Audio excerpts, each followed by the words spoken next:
ہر انسان کے لیے ڈپریشن کی تعریف اور پہچان مختلف ہو سکتی ہے۔ بیٹے کو ہو جائے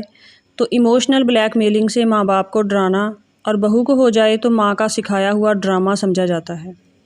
ماں باپ کو ہو جائے تو بڑھاپے میں سٹھیانا، اور ملازم کو ہو جائے تو کام سے بچنے کا بہانہ قرار پاتا ہے۔ ہمارا معاشرہ طب کے بارے میں شدید کم علمی کا شکار ہے۔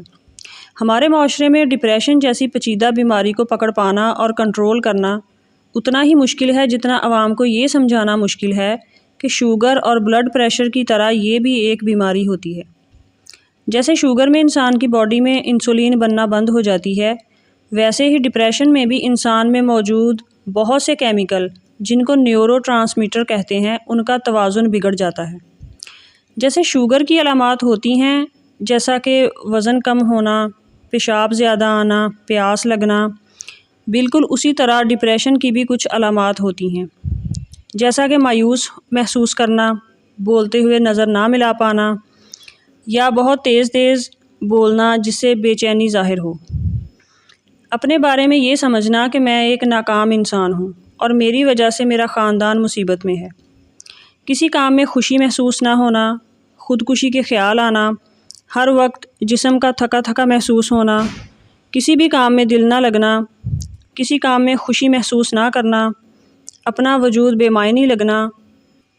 ان میں سے اگر کل 4 علامات بھی آپ کے اندر پائی جائیں اور انسان کی زندگی اور روزمرہ کاموں میں فرق ڈالیں تو یہ سمجھ لیں کہ آپ کو کوئی نظر بد، کوئی جادو، کوئی وہم، کوئی ڈرامہ لاحق نہیں ہوا،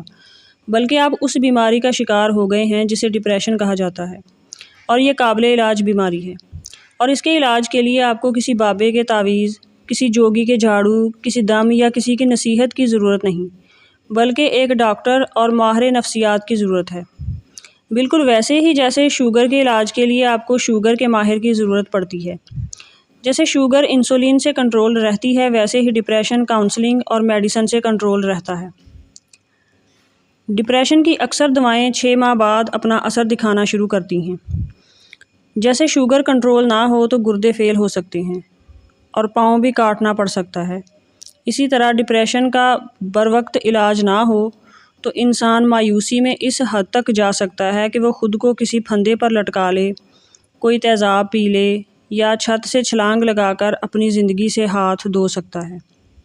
ایک اعداد و شمار کے مطابق ہر سال پاکستان میں 300 سے زیادہ لوگ ڈپریشن کی وجہ سے خودکشی کر لیتے ہیں۔ لیکن ستم ظریفی یہ ہے کہ شوگر میں تو گھر کے ملازم تک کو پتہ چل جاتا ہے کہ صاحب کو شوگر تھی اس لیے پاؤں کٹ گیا، لیکن اس بیماری میں کسی اللہ کے بندے کو یہ پتہ نہیں چلتا کہ یہ جو خودکشی ہوئی ہے یہ بیوی سے جھگڑے، امتحان میں ناکامی، باس سے تو میں اور محبت میں ناکامی کی وجہ سے نہیں، بلکہ کبھی تشخیص نہ ہونے والے ڈپریشن کی وجہ سے ہوئی ہے۔ ایک سروے کے مطابق پاکستان میں 35% لوگ ڈپریشن کا شکار ہیں، جن میں اکثریت خواتین اور کم تعلیم یافتہ لوگوں کی ہے۔ خاندانی مسائل، معاشرتی پابندیاں، تعلیم کی کمی، وسائل کی کمی اور آس پاس بڑھتی انتہا پسندی وہ عوامل ہیں جن سے اس خود بخود ہونے والی بیماری میں بڑھاوا آ سکتا ہے۔ اور پھر تابوت میں آخری کیل کی طرح کسی ایک ہٹ کی ضرورت پڑتی ہے جو اس ڈپریشن کے مریض کے لیے موت کا باعث بنتی ہے۔ اور یہ ہٹ کسی امتحان میں ناکامی، طلاق، ملازمت سے برخاستگی اور محبوب کی بے وفائی جیسی کوئی بھی بات ہو سکتی ہے جو ایک عام تندرست انسان کے لیے بہت معمولی اور روزمرہ کی بات جیسی ہی ہوتی ہے، لیکن ڈپریشن کے مریض کے لیے یہ موت ہے۔ اس بیماری کو بیماری نہ سمجھنے کے رجحان کی ایک وجہ یہ بھی ہے کہ شوگر اور ٹی بی کی طرح اس بیماری کا کوئی بلڈ ٹیسٹ، کوئی ایکس رے نہیں ہوتا، بلکہ بس علامات کی بنیاد پر ایک ماہر کے انٹرویو کی ضرورت ہوتی ہے۔ ایک سروے کے مطابق پاکستان میں ڈپریشن کے ہر 10,000 میں سے بس ایک مریض اس کی تشخیص کے لیے کسی ماہر نفسیات کے پاس جاتا ہے، جبکہ باقی 9,999 لوگ یا تو اس کو ڈرامہ اور ایک بہانہ قرار دیے جانے کے ڈر سے کبھی اظہار ہی نہیں کر پاتے، یا کر بھی دیں تو بس کسی بابے، جوگی، کسی مولوی صاحب یا خاندان کے سب سے تجربہ کار انسان سے نصیحت ڈھونڈتے نظر آتے ہیں۔ آپ سب سے گزارش ہے کہ ہر ذہنی بیماری بشمول ڈپریشن، پاگل پن یا بہانہ نہیں ہوتی، بلکہ ویسے ہی ایک بیماری ہے جیسے شوگر، دمہ اور بلڈ پریشر بیماریاں ہیں۔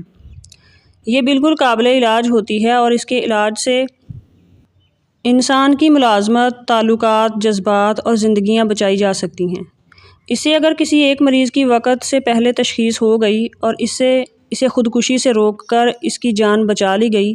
تو یہ ایک انسان نہیں، پوری انسانیت پر رحم ہوگا، کیونکہ قرآن فرماتا ہے کہ جس نے ایک انسان کی جان بچائی گویا اس نے پوری انسانیت کی جان بچائی۔ اس لیے اگر آپ میں ڈپریشن کی علامات پائی جائیں یا آپ کے گھر میں کوئی ڈپریشن کا مریض ہو تو اسے بہانہ یا ڈرامہ سمجھنے کی بجائے علاج کرانے اور کسی ماہر نفسیات کے پاس جانے کی ترغیب دیں۔